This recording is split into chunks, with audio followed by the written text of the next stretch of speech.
오늘의 말씀은 누가복음 18장 15절부터 30절까지 말씀입니다. 사람들이 예수께서 만져주심을 바라고 자기 어린 아기를 데리고 오매 제자들이 보고 꾸짖거늘 예수께서 그 어린 아이들을 불러 가까이 하시고 이르시되 어린 아이들이 내게 오는 것을 용납하고 금하지 말라. 하나님의 나라가 이런 자의 것이니라. 내가 진실로 너희에게 이르노니 누구든지 하나님의 나라를 어린아이와 같이 받아들이지 않는 자는 결단코 거기 들어가지 못하리라 하시니라. 어떤 관리가 물어 이르되 선한 선생님이여 내가 무엇을 하여야 영생을 얻으리이까? 예수께서 이르시되 내가 어찌하여 나를 선하다 일컫느냐? 하나님 한 분 외에는 선한 이가 없느니라. 내가 계명을 안 하니 간음하지 말라, 살인하지 말라, 도둑질하지 말라, 거짓 증언하지 말라, 내 부모를 공경하라 하였느니라. 여짜오되 이것은 내가 어려서부터 다 지키었나이다. 예수께서 이 말을 들으시고 이르시되 내게 아직도 한 가지 부족한 것이 있으니 내게 있는 것을 다 팔아 가난한 자들에게 나눠주라. 그리하면 하늘에서 내게 보화가 있으리라.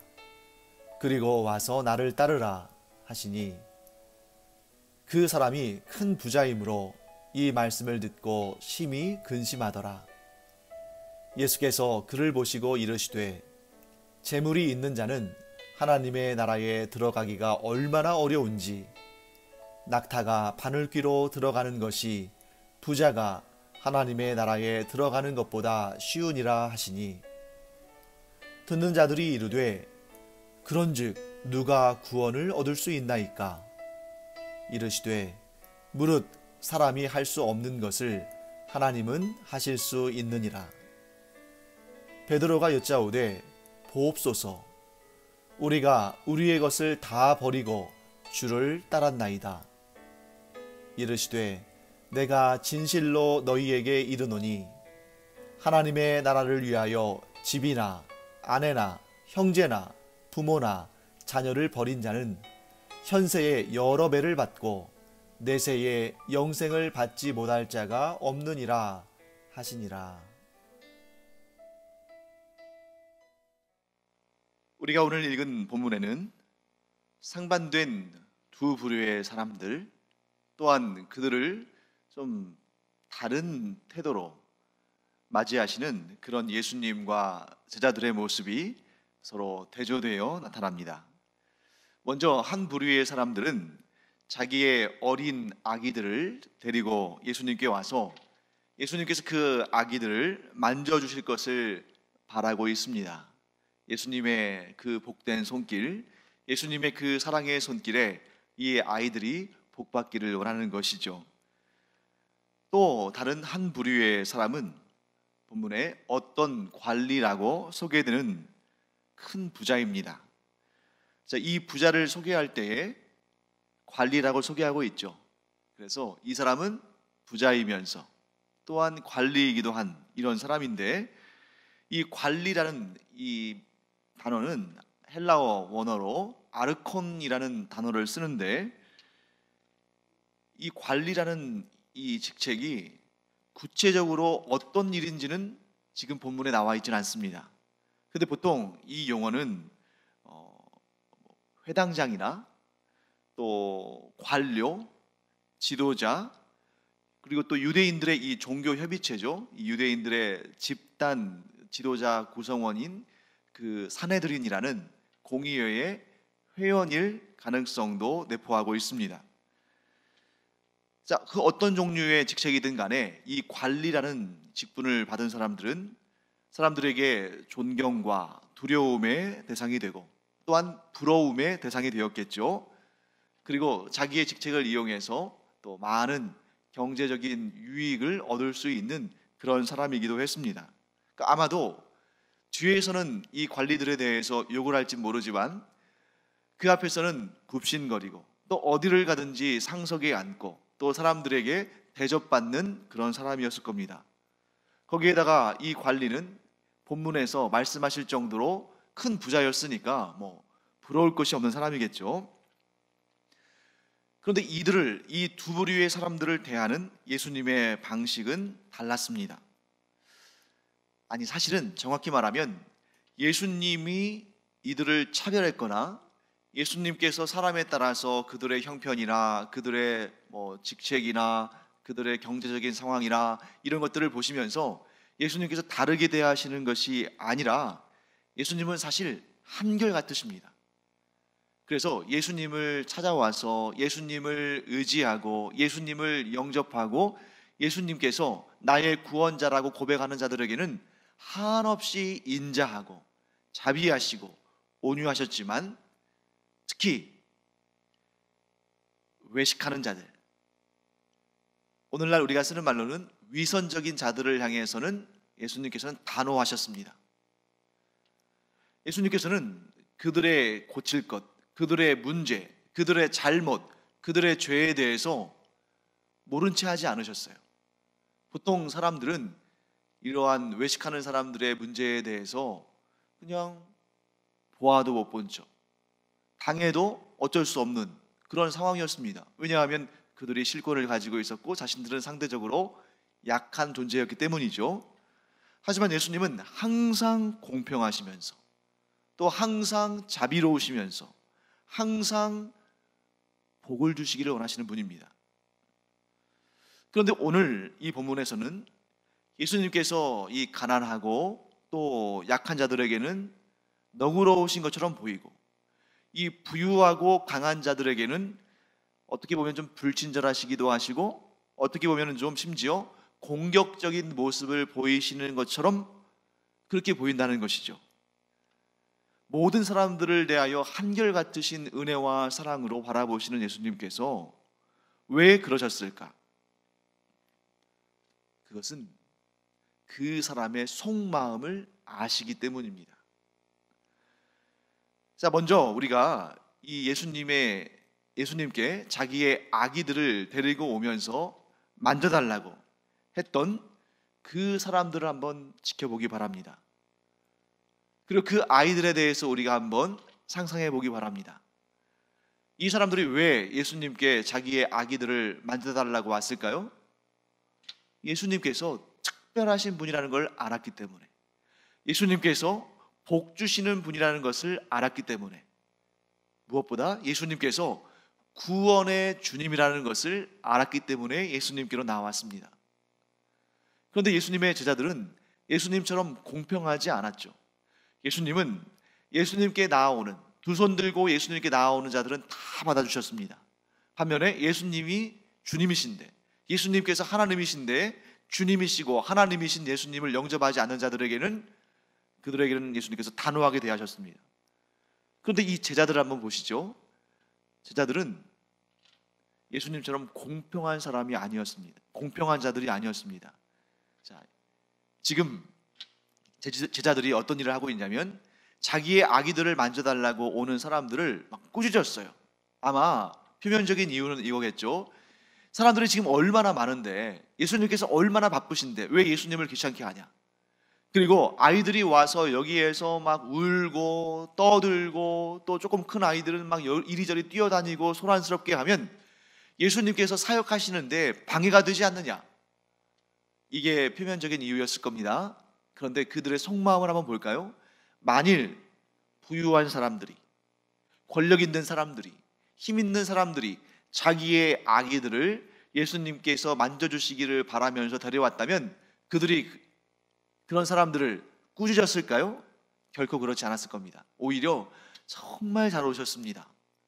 우리 주님께서 당신의 아기들을 만져주시고 축복해 주실 것입니다.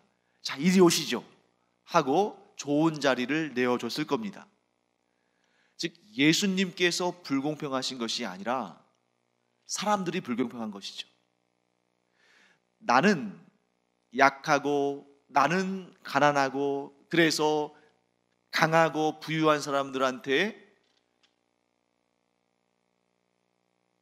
깎아내림을 당하고 조롱당하고 모욕당하고 피해를 입어도 그래도 정작 그런 사람들을 만날 때는 그들을 먼저 대우해주고 그들에게 무언가 혜택을 얻으려고 하는 것이 인간의 마음 아니겠습니까? 그때 예수님께서 이렇게 말씀하십니다. 저들이 나에게 오는 것을 막지 말아라. 그리고 17절 말씀에 이렇게 말씀하시죠. 내가 진실로 너희에게 이르노니 누구든지 하나님의 나라를 어린아이와 같이 받아들이지 않는 자는 결단코 거기 들어가지 못하리라 하시니라. 여러분, 이 말씀에 아주 중요한 의미가 담겨 있습니다. 자, 어린아이는 무조건 다 하나님의 나라에 들어가게 될까요? 어린아이는 무조건 순수할까요? 어린아이는 무조건 죄가 없습니까? 그렇지 않습니다. 만일 나이가 어리다고 해서 구원을 받을 거라면 천국에는 전부 어린아이들밖에 없겠죠. 아기들이나 어린아이들밖에. 그런데 과연 정말 천국에는 나이 어린 아기들과 어린아이들만 있을까요? 그렇지 않다는 거죠. 예수님의 말씀의 핵심은 이것입니다. 나이가 어리다고 해서, 혹은 나이가 많다고 해서, 가난하다고 해서, 혹은 부유하다고 해서, 권세가 없다고 해서, 혹은 권세가 크다고 해서, 많다고 해서 그것이 구원의 조건이 아니라는 것입니다. 구원의 조건은 어린아이와 같이 하나님의 나라를 받아들이는 것, 곧 예수 그리스도를 구주로 받아들이는 것, 곧 하나님을 나의 아버지라고 믿고 따르는 것, 그 순수한 마음, 순수한 영접함, 이것을 말하는 것이지 결코 나이, 성별, 권력, 재물 이런 것이 구원의 조건들이 되지 않는다는 것입니다. 예수님께서 말씀하시는 것은 사회적인 지위나 건강이나 지혜나 그 무엇으로도 하나님의 나라에 들어갈 수 있는 것이 아니라 누구든지 예수님께서 전하시는 하나님 나라의 복음을 순수하게 있는 그대로 온 마음 다해서 의심하지 않고 믿고 받아들이는 자만이 천국에 들어갈 수 있다라고 말씀하시는 것입니다. 자, 예를 한번 들어볼까요? 어린아이와 어른 가운데 지금 오늘 예수님께서 이 어린아이들과 같이, 이 어린 아기들과 같이 이렇게 말씀하실 때 그 이유를 우리 한번 살펴보겠습니다. 어린아이들과 어른 가운데 어느 쪽을 속이기가 더 쉽습니까? 당연히 어린아이죠. 왜 그렇습니까?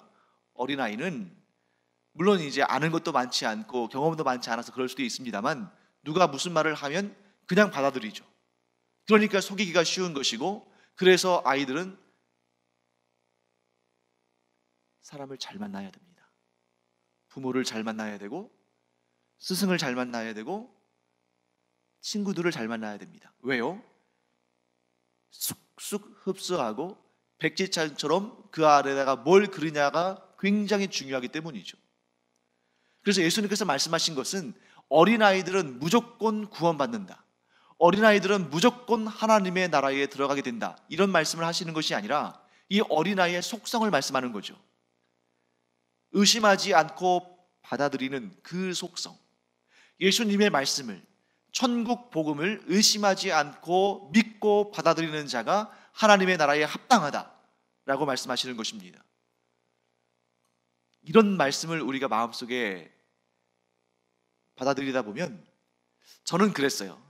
저는 이 아침에 이 말씀 묵상하면서 어떤 생각이 들었냐면, 내가 얼마나 복 있는 사람인가, 내가 얼마나 하나님의 은혜와 사랑을 충만히 받았는가, 이런 생각이 들었습니다. 왜요? 제가 예수님을 만났거든요. 만일 제가 구원에 이르지 못하는 다른 이름들, 그런데 스스로 나를 따르고 나를 믿으면 구원받는다고 말하는 그 가짜 메시아들, 가짜 구원자들을 만났더라면 어떻게 됐을까? 사실 여러분들 아시지 않습니까?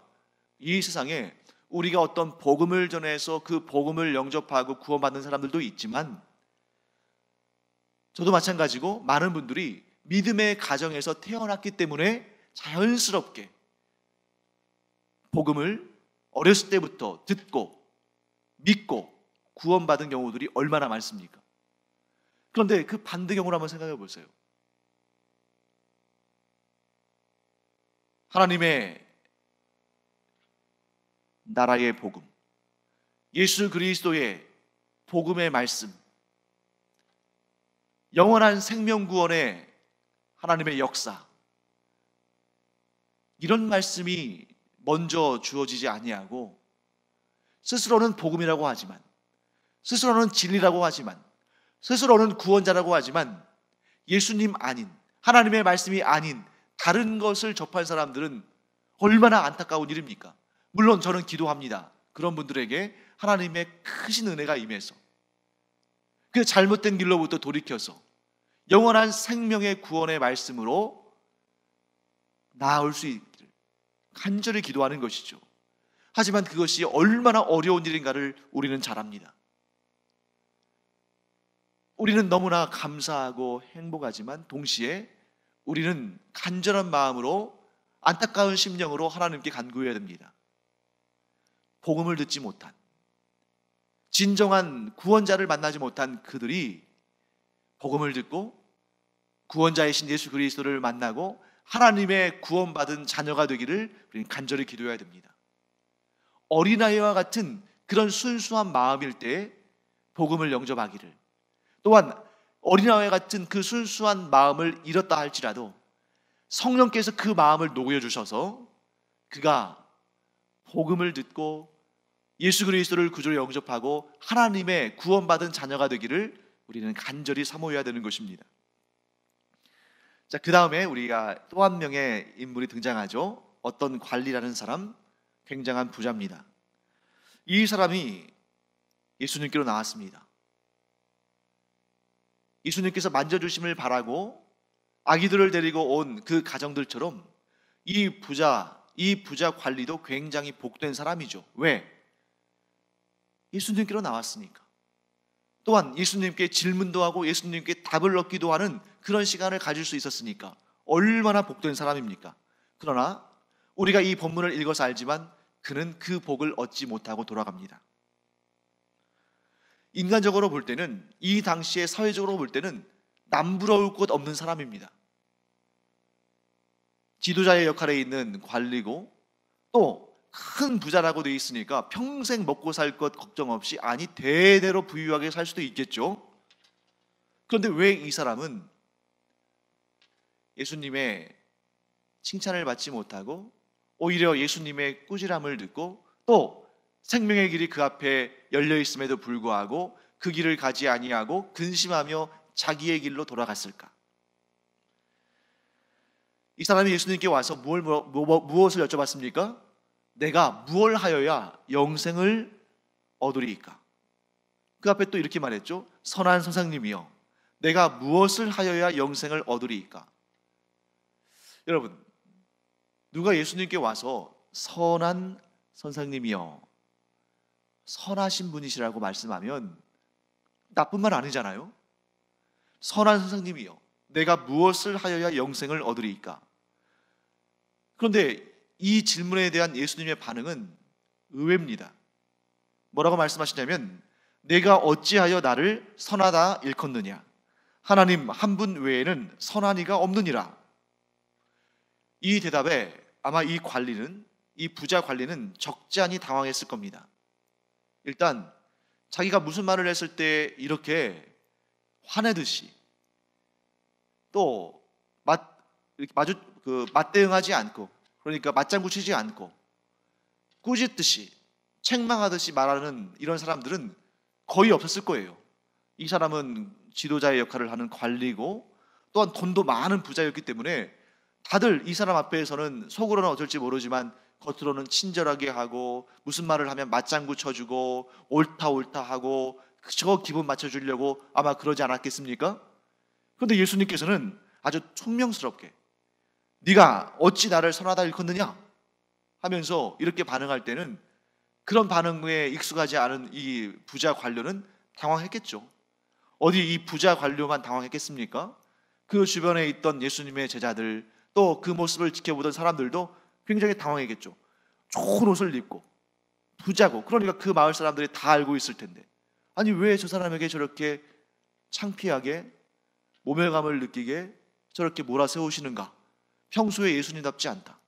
아니 아기들을, 시끄러운 아기들을 데리고 와서 만져달라고 하는 사람들도 귀찮아하지 않으시고 다 품에 안으시고 다 만져주시고 그들을 칭찬하시고 그들을 축복하신 이런 예수님께서 왜 이 부자 청년에는 이렇게 하셨을까? 여기서 우리는 이 유대인 관리의 사고 방식과 이 유대 사회의 문화를 이해하면 예수님께서 왜 그렇게 반응하셨는지를 이해하는 데 도움을 얻을 수 있습니다. 두 가지 이유가 있습니다. 첫째, 이 부자 관리는 예수님께 무엇을 해야 영생을 얻을 수 있는가 물었습니다. 그런데 그 앞에 뭐라고 말을 하냐면 선한 선생님이여 라고 말합니다. 이 두 가지가 사실 연결되어 있어요. 유대의 문화 속에서는 사람과 사람이 서로 만나서 인사할 때 맞장구를 쳐주게 되어 있습니다.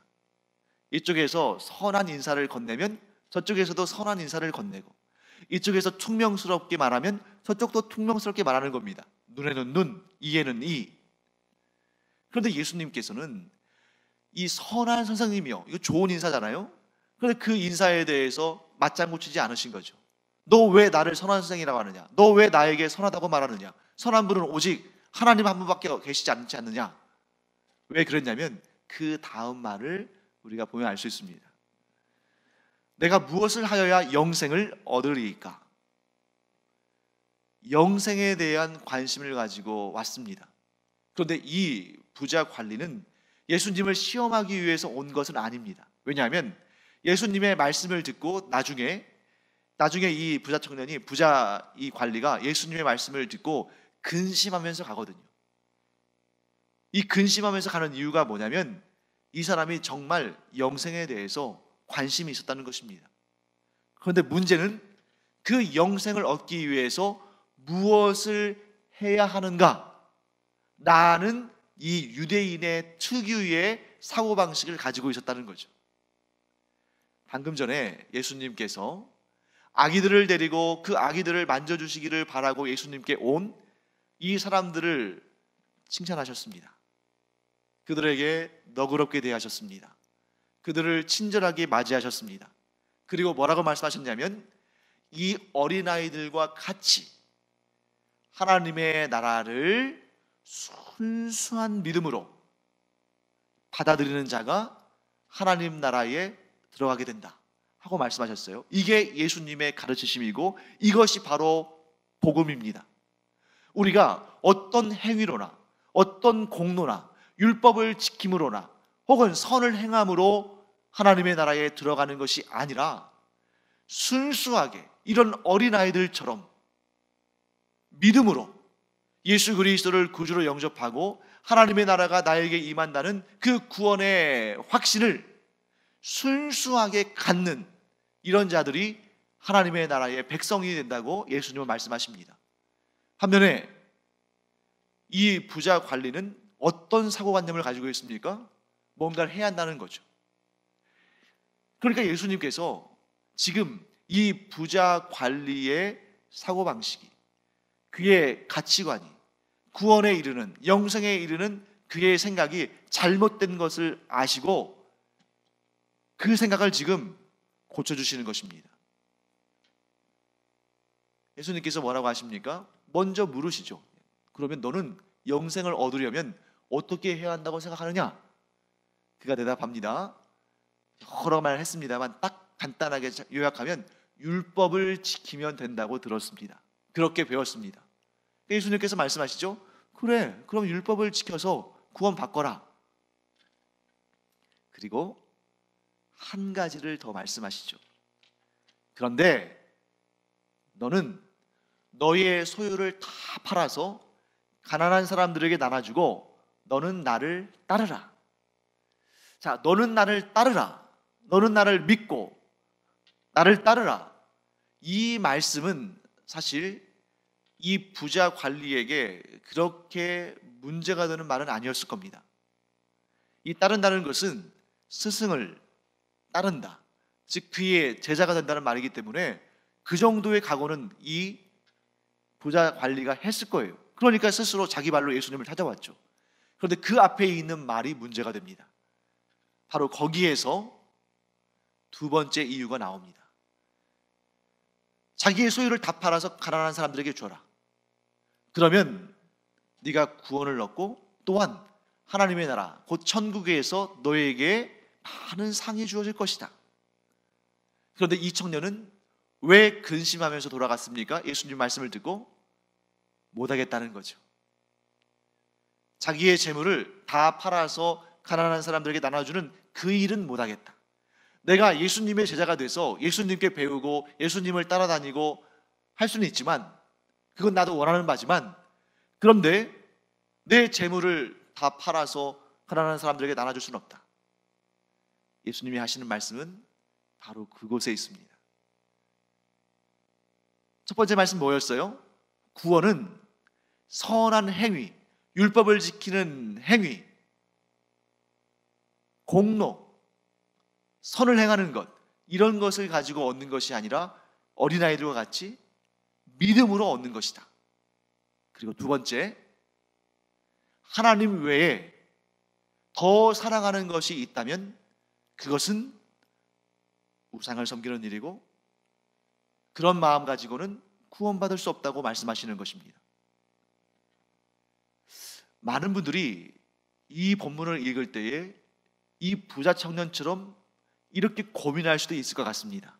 그게 뭐냐면, 천국에 가기 위해서는, 하나님 나라에 들어가기 위해서는 자기의 재물을 다 팔고 자기 재산을 다 팔고 가난한 사람들에게 나눠주고 그냥 예수님을 빈털터리로 무일푼으로 따라가야 되나 보다. 과연 그렇게 할 수 있을까? 그 생각은 잘못된 생각입니다. 왜냐하면 아주 현실적으로, 아주 상식적으로 한번 생각해 보죠. 내가 내 모든 재물을 팔아서 가난한 사람에게 나눠줬습니다. 그럼 그 가난한 사람은 내가 준 재물을 받고 형편이 나아지고 이전보다 더 살기 좋아지고 어쩌면 부자가 될 수도 있겠죠. 그러면 그가 많은 부를 가지게 됐다면 그는 천국에 들어갈 수 없는 거죠. 자기가 또 자기 재산을 다 팔아서 남에게 나눠주기 전까지는.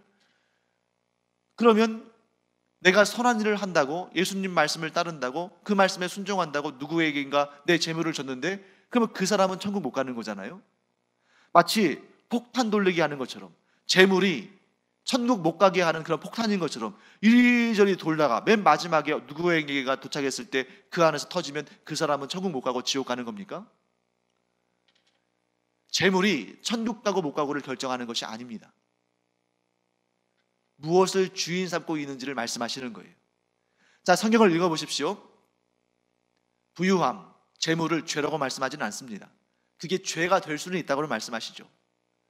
그런데 지금 이 부자 청년에게 말씀하신 것처럼 너 재물 다 팔아서 가난한 사람들에게 나눠주고 이제 너는 나를 쫓아라, 나를 따르라, 이 말씀을 다른 데서도 하셨습니까? 다른 사람들에게도 이런 말씀을 하셨습니까? 예수님께서 이 부자 관리에게 말씀하신 것입니다. 다른 병행 본문, 다른 복음서에서는 부자 청년이라고 나오죠. 왜요? 이 부자 청년, 이 부자 관리에게 있어서 우상은, 하나님보다 더 사랑하는 우상은 바로 돈, 재물이었기 때문이죠. 다른 사람들을 만나면 또 예수님은 다르게 말씀하실 것입니다. 그 안에 모든 것을 꿰뚫어 보시고 아시는 예수님께서 이 사람에게 무엇이 우상인지, 하나님보다 더 사랑하는 것이 무엇인지를 예수님께서 아시는 거죠. 아마 대부분의 경우는 돈이겠죠. 그러나 어떤 이에게는 권력일 수 있고, 어떤 이에게는 정욕일 수 있고, 어떤 이에게는 자기의 생명일 수도 있고, 어떤 이에게는 자기의 가족일 수도 있을 겁니다. 그걸 어떻게 해야 한다고요? 내려놓아야 한다는 것입니다. 없애라는 말씀이 아니에요. 그 어떤 것도 하나님 삼지 말아라. 그 어떤 것도 하나님처럼 사랑해서는 안 된다. 즉 하나님을 사랑하면 다른 것은 사랑하지 말라, 이런 말씀이 아니라 차원이 다른 사랑이라는 것이죠. 너의 주인이 누구냐? 네가 모시고 살 분은 누구냐? 그건 돈도 아니고 권력도 아니고 가족도 아니고 건강도 아니고 너희의 주인이 되실 분은 오직 하나님이시다. 선한 이가 어디 있느냐? 오직 하나님만 선하시다. 너의 왕이 누구시냐? 오직 하나님만 왕이시다. 너희 주인이 누구냐? 오직 하나님만이 주인이시다. 그래야만 너는 나를 따르는 것이고 또한 너에게 영생의 구원이 주어지는 것이다. 이런 말씀을 하시는 것입니다. 사랑하는 성도 여러분, 우리가 단호하게 결정하기 바랍니다. 나의 주인은 오직 하나님이시다. 나의 왕은 오직 하나님이시다. 나의 하나님은 오직 하나님이시다. 이렇게 우리가 마음에 결심을 하고 그 믿음, 그 결심으로부터 흔들리지 않으면 그 어떤 것을 아무리 하나님께서 많이 부어주셔도 우리에게는 걸림돌이 되지 않습니다. 그런데 그런 것들, 하나님이 주신 그 은혜와 복들을 하나님과 함께 겨누면서 저울에 달아보면서 어떨 때는 하나님보다 더 사랑했다가 어떨 때는 하나님보다 더 좋아했다가 이런 마음 갖는다면 그에게는 영생의 구원의 은혜가 주어지지 않습니다. 왜요? 구원은 오직 하나님이 주시는 것이고 하나님을 주인 삼은 사람, 하나님을 온전히 섬기는 자에게만 주어지는 것이기 때문입니다. 두 가지 꼭 기억하기 바랍니다. 구원은 믿음으로 받는다. 또한 하나님 외에 다른 것을 주인 삼고 하나님보다 더 사랑하면 그에게는 영생의 구원은 허락되지 않는다. 이 두 가지 꼭 기억하면서 우리가 하나님의 구원을 얻을 뿐만 아니라 우리의 믿음을 보시고 하나님께서 무엇을 주신들 걱정하지 않으시는, 그래서 마음껏 은혜와 복들을 차고 넘치게 부어주시는 이 은혜를 누리기를 간절히 축원합니다. 기도하겠습니다. 하나님, 주님의 은혜를 감사드립니다. 오늘도 저희가 스스로를 돌아보기를 원합니다. 이 부자 관리처럼 혹여라도 하나님 아닌 다른 것을 주인 삼고 하나님보다 더 사랑하는, 하나님과 모든 것들을 비교하며 그것들을 더 좋아하는 그 무엇인가가 혹은 그 누군가가 우리 가운데 있는지를 돌아보고 혹 우리에게 그런 물건이나 그런 사람이 있다면 속히 회개하고 다시 하나님께로 돌아가서 하나님만 주인 삼고 살아가는 저희들 되게 하여 주시옵소서. 그래서 하나님께서 무엇을 주신들 아끼지 아니하시고 걱정하지 아니하시고 부어주셔서 하나님께서 맡기신 귀한 사명을 잘 감당하는 저희들 되게 하여 주시옵소서. 감사드리며 예수님의 이름으로 축복하며 기도합니다. 아멘.